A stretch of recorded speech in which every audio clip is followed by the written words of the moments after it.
What started as a war in the skies may now be expanding into the world's most dangerous waters. Airstrikes, drones, missile barrages. That's how the Iran-US-Israel conflict began. But now, warships are moving, oil routes are under threat, and one narrow stretch of water could decide everything. Is this war shifting from air to sea?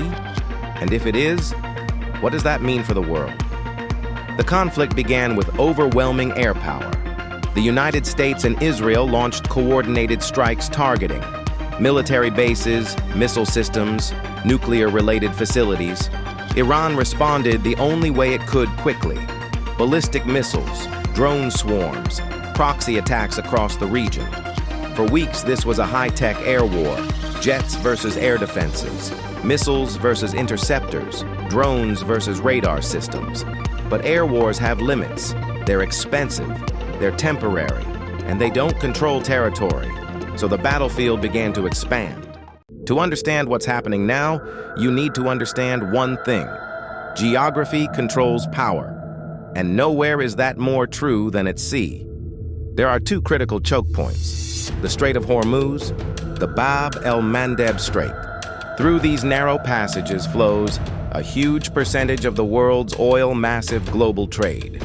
If those routes are blocked or threatened, oil prices spike, economies panic, global supply chains break. And Iran knows this. It cannot match the US in air power, but at sea, it doesn't have to win. It just has to disrupt. We're now seeing clear signs of a naval escalation. 1. Threats to shipping. Commercial vessels are increasingly at risk. Tankers being harassed, shipping routes disrupted, insurance costs skyrocketing. 2. Military buildup. The US is deploying. Destroyers carrier groups escort missions for oil tankers. Iran is responding with fast attack boats, naval mines, anti-ship missiles. 3. Proxy involvement groups aligned with Iran are targeting shipping routes far beyond Iran's coast.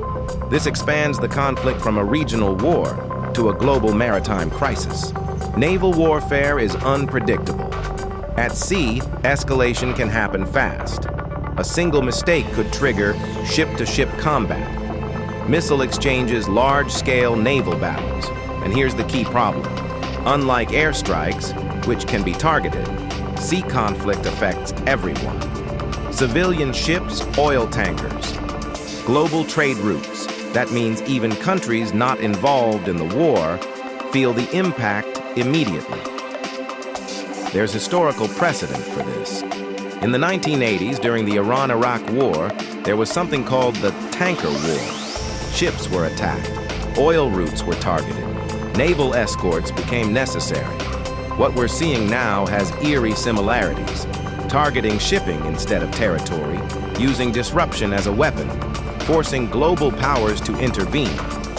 If this escalates further, we could see convoy systems for tankers, direct naval clashes, expanded conflict zones.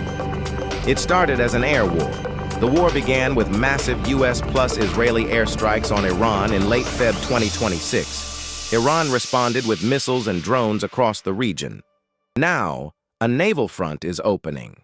Key developments: Strait of Hormuz crisis. Iran closed or restricted the strait, a critical oil route.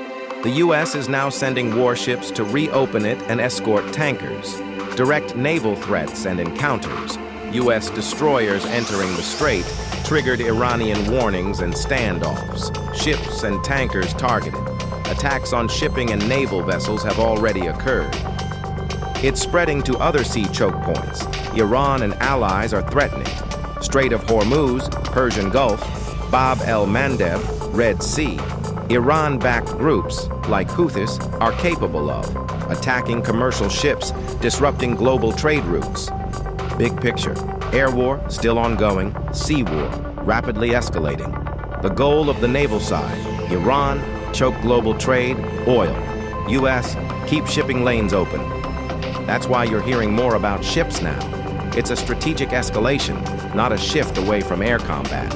If you want, I can break down whether this could turn into a full naval war like tanker wars, or how close this is to a world war scenario.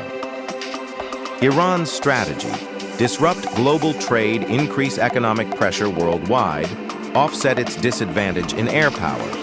US and allies' strategy: keep sea lanes open, protect global oil flow, prevent escalation into a wider war. So this isn't just military, it's economic warfare. So, is the war moving from air to sea? Not completely. The air war is still happening. But now, a second front is opening. And it may be even more dangerous. Because when war hits the sea, it doesn't stay regional. It becomes global. And the question now isn't just who wins in the sky, it's who controls the world's most critical waters.